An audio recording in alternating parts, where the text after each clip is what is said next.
Yan na yung pinto. Kulay niya simply brown. Nailagay ko na rin itong kanyang lock. Ayan. Okay, ayos o. Padong luma yan. Hindi na mukhang luma, mukha ng bago. Bagong pintura.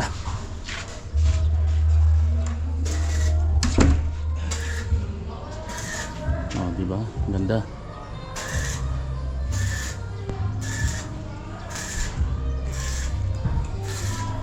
Nagawa ko na yung mga grills. Ayan yung para dun sa may garden dun. Ito yung dito. Pinturaan na lang yan. Sinsin o, ganda.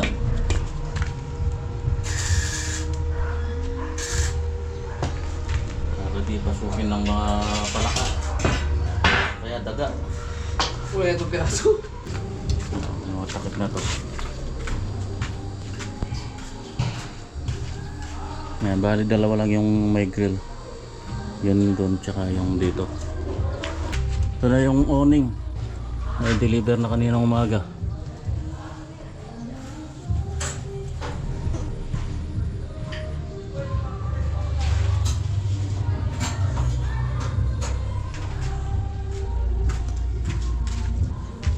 Ganda rin ang pinto, hindi na mukhang luma.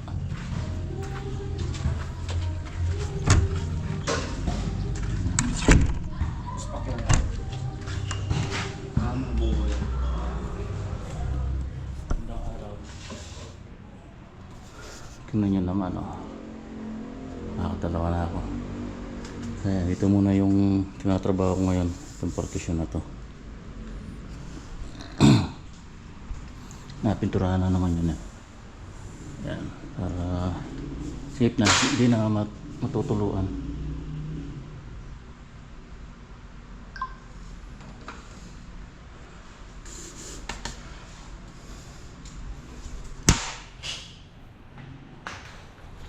So ginawa kong technique dito, yan. Obviously naglagay ako ng mga kapirasong kahoy. Yan, plyboard dito na itaso ko. Yan. Kinuha ko yung sukat ng loob nitong tubular. Ito yung pinagputulan natin. Yan. Yan, sakto yan dito. Yan. Tapos ikakat ito, yung gitna na yan, para pumasok siya dun. Ito nga pala yung sample natin. Tapos yung yan, taas at baba, kakatingin to yung gitna. Tapos yung sa baba, tatanggalin din itong isang side na to. Kung ano yung kapal lang nito. Yan, kung 3/4 ito, 3/4 lang.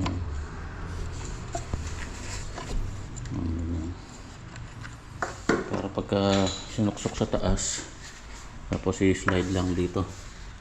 I-slide lang ng pagganon. Tapos yung pinagputulan nito, yung tinanggal dito, ibabalik din natin yan para matakpan yung ito yung pinagputulan doon. Babalik din natin to dito. Yan ko na lang yung glue na Evo band. Pero lalagyan pa yan ng itong Bostik no nail. Bostik no more nail. Nanok lang muna. Nilalapat ko lang muna. Natanggalin pa yan tapos para malagyan natin ng no nail. Wala kaming dalawa na naman ni Marvin. Hindi na naman sumipok yung dalawa. Si Randy may tinatrabaho na yata ang iba. Ayan na natin yun. Si Calvo naman sinumpong ng tamaritis. Ayaw daw bumangon, sabi ni Marvin. Pinigising niya, ayaw bumangon. Iniwan na niya. So, kaming dalawa lang muna ngayon. Pinapatira ko na sa kanya yung kwarto doon.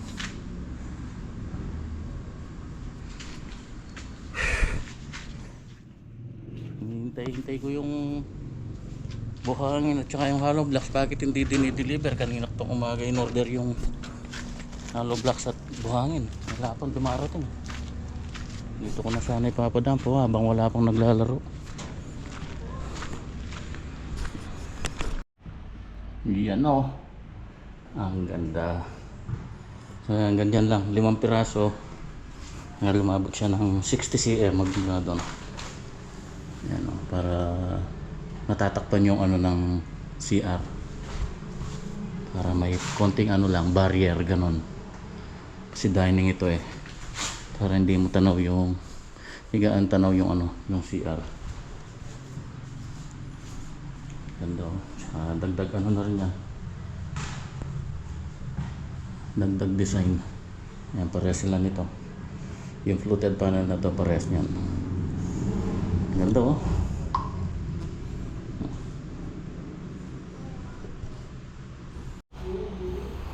Okay, ito na-fix ko na rin yung fluted panel na dito. Yan, dito na lahat yung mga fluted at saka yung ano natin oh. Ganda. Saan ka pa? Tanggalin ko na itong telon. Bukas ito itirahin namin. Dahil may pintura naman dito at bintana. Secure na.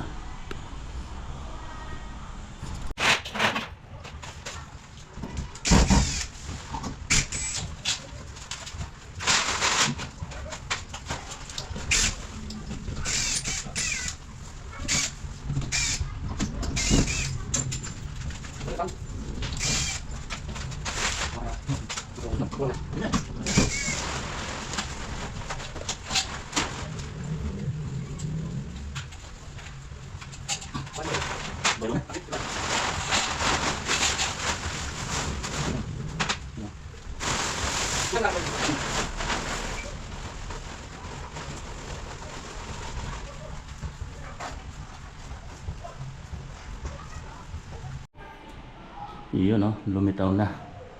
Yan, dito mo ma-appreciate yung ganda niyan yan. Dito nalilitaw niyan, yan. O, diba? Kung maiiwan sa ganda itong ano, dining. Gasotin ko sa Lebana. Na? Gasotin pa Lebana muli na. Gabi agad din. O, sige. Bukas i-repaint namin ito. Kaya ito lang medyo masilyahin. Umutok kayo. Opening kasi dati ito. Pa-arc. Kitchen dati ito. Ito yung dating kitchen. Yan mga cabinet ito.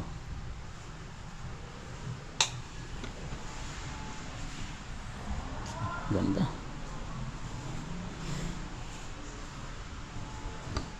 Aliwalas to pagka napinturahan na lahat yan.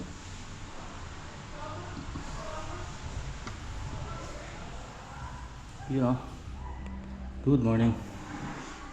Naka-start na kaming mag-repaint dito na ano, primer. Ito, babatakan tong bumiyak na to. Yan, na-primeran. Inipon lang muna namin yung gamit dito sa gitna. Pinalitaw namin yung wall sa gilid. Pala si Pitong. Kahapon sana pinapapasok ko kaso galanganin kahapon eh. Malapit na rin pa. May nabutas din dito eh. Pinatapal ko lang muna.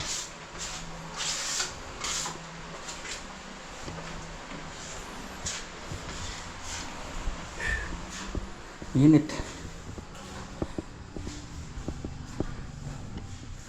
Dinagdagan ko pala ng ano to, ng 3 piraso pa. 2 lang sana kaso alanganin kasi sinukat ko yung pinto doon. Nasa 1 meter eh. Plus yung naka ano pa niya dun sa yun o. May git 1 meter nasa 105 dun dito. So yan yung sinundan ko. 2 lang sana kaso alanganin yung 2.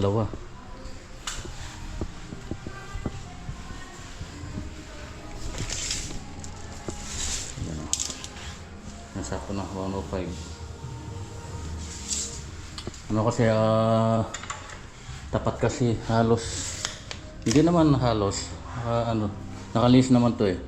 Pero halos magkatapat. Kaya lagyan ng harang dito, pinadagdagan pa para magkaroon ng harang doon. Yan. Dalawa lang sana bibiliin ko, kaso sinukat ko muna kung pasok na yung dalawa. Nalanganin eh, kaya dinagdagan ko pa ng isa.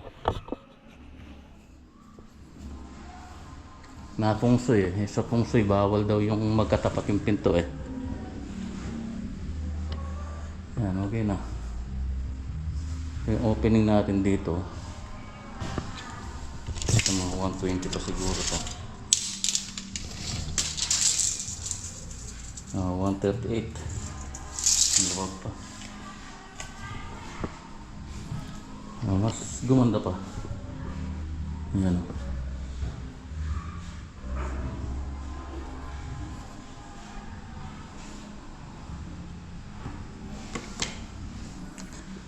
Ayos.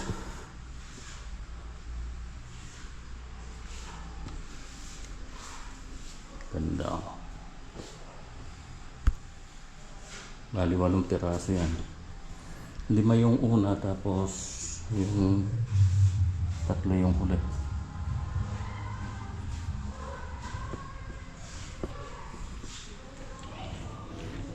Good morning. Ang dami ng mga nangyari. Martes na tayo ngayon. Pinaumpisahan ko ng pasintadahan nito. Yan, kahapon yun yung kinlir muna namin to, tapos yan, nilayout ko to. Mabari magkakaroon tayo ng ano dito, CB. Napalagyan ng itong wash area na to. Yan, bububungan natin yan. Tapos yung bandang likod na to magiging stock room. O yung bodega dati doon sa gilid doon, may mga gamit doon lilipat dito. Kaso medyo mababa na lang kasi hinahabol natin itong ilalim ng gutter na to sa kabila eh. Hindi naman natin pwedeng ilampas dito sa taas. Mali kasi yung pagkakalagay ng gutter nila. Lumampas na sa property line, lumabas. So tayo na lang ang nag-adjust. So ginawa ko, inano ko na lang dito sa pinakailalim niya. Yan, yung pinakamataas na yan, yung ilalim yan. Tapos binali ko na lang dito. Yun, bali siya dito. Ito patakbo ron, tapos patakbo dun sa likod. Ito magkakaroon na lang ng gutter dito. Yan. Yan yung, kung nakikita nyo yung nakapitik na yan, na guhit. Yan lang ang kanyang slope. Bali dito 20 ay doon 20 cm doon eh. May 10 cm lang yata dito. Yan lang ang lumitaw. Medyo dapa siya, pero pwede na rin naman. At least ano pa naman, so, pwede pa naman. Tapos dito, pag lumampas tayo dito, tataas na lang natin dito. Dito libre na tayong magtaas dito. Kahit hanggang doon sa ilalim ng mga spandrel na yon. Itataas ko na lang dito. Kasi hanggang dito yung lalagyan natin para malagyan ng canopy itong pinto. Pagka umuulan, malakas yung anggi, babasa. So pakaisagad na namin hanggang dito. Dito sa ano na to, para may bubong na rin itong kanilang pinaka dirty kitchen dito. So gagamitin natin yero dito, yung mga pinagbaklasan dito, tapos yung mga kahoy na yun, no? Pero yung pang rafter natin, bumili na ako ng mga 2x4. Ayan. Medyo napaka-komplikadong gawin. Unang-una, wala sa eskwela, patulis, tapos napakababa. Sumakit ulo ko kakadiskarte dito kung anong magandang gawin eh. Hindi rin naman po pwede rito pag ganun. Mas matrabaho kasi mag-inside gutter ka ulit dito. Tapos ano mo pa dito, Mas lalong mababa kasi hanggang dyan lang sa baba ng ano na yan, ng gutter nila. Saka pangit tingnan. Kung igaganon mo. Tapos patulis doon. Hindi obra. So yun nga, ganun na lang ang ginawa ko. Yun na yung pinaka the best na naisip ko. Binali ko na lang dito. Karoon na lang ng inside gutter dito. Tapos yun, isususo na lang dito sa ano, downspout na to. Ibok doon din sa saging. Ha? Ibok doon din ang sa saging. Tao? Yung dala? Ang halok-lok ng mga bata na to. Pinipitas yung mga saging dito. Ayan, hindi pa nga magulang eh.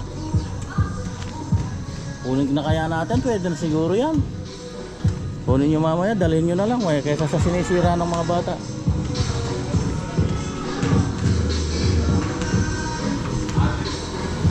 Ito, pinaglaruan lang eh.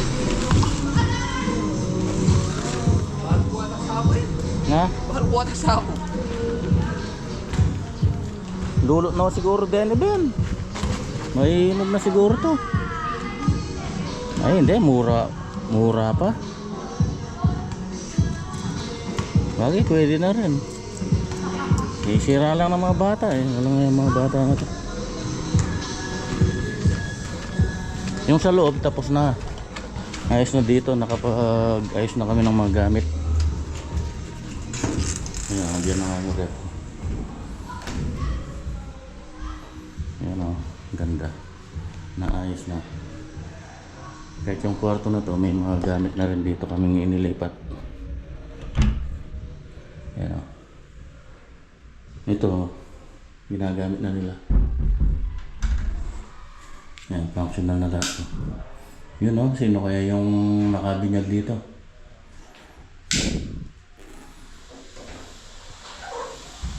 Ayan, bali dito yung rep. Naka-triangle yung ano, yung design. So, sink, kalan, tapos rep. Ganun yung mga design ng mga architect. Triangle. Yung mga ano nito, cabinet, na estimate ko na. Mamaya i-order ko na yung mga materials. Inuna ko lang muna kasi itong additional na garage. Storage dito. Kahapon nilayout ko to. Yan si ano na lang pala yung pumasok, si Calvo, wala na. Ayaw nang magtrabaho ni Calvo. Nadarama.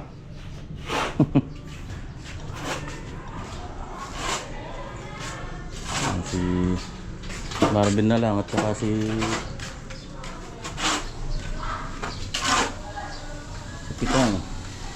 Pitong Gatang. Kapito yan ako po. Ha? Good morning. Natapos na nila kasi dadaan to kahapon. Nabusan na rin yung mga poste. Ayan. So yung slope na yan na yung susundin natin yan. Yan o. So papatong yung rafter natin yan dyan, yung 2x4. Lagyan muna natin ng beam dito. Tapos doon tutumbok yung mga rafter natin. Tapos dito ipapasinsil ko na lang dito. Tatanim na lang dito. Ayan, dyan, yung dalawa. Yung isa doon na nakapatong na lang doon, tsaka yung dito. Tapos yan, papatong doon. Ganyan lang yan siya kasimple. Hindi masyadong komplikadong gawin. Tapos yun, lalagyan na natin ng mga parlina. Yan yung mga kahoy na yun. Tapos gutter muna. Ano ko yung gutter dyan. So ito ilulubog yung labi na ito dun sa ano, dun sa wall.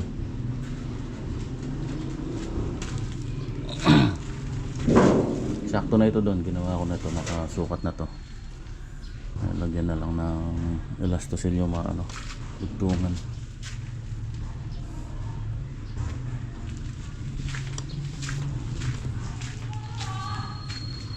Pwede na silang magbalangkas na ipapabubong ko muna to bago ko pa-plasteran at saka pa-flooringan. Ito, papaklasin itong lumang flooring na to para nakuha natin yung magandang iklibe papunta dun. Tapos yun, isagad na rin natin to dito. Puro semento na yan.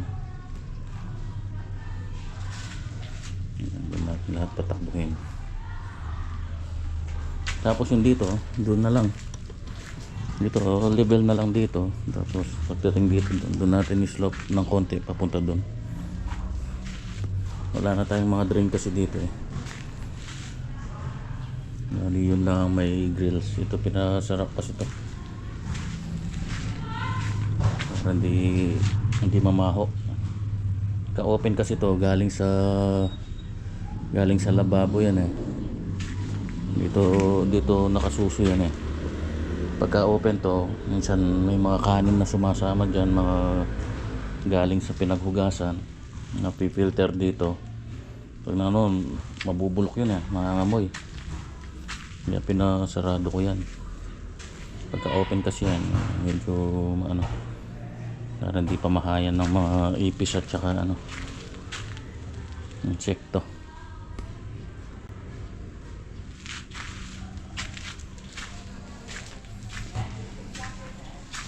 So malamang sa malamang hanggang dito na yung ibububong natin at ipa-flooring para sakop na rin itong ano, itong lababo na to dito, ang dirty kitchen nila. Ayusin na lang natin ito.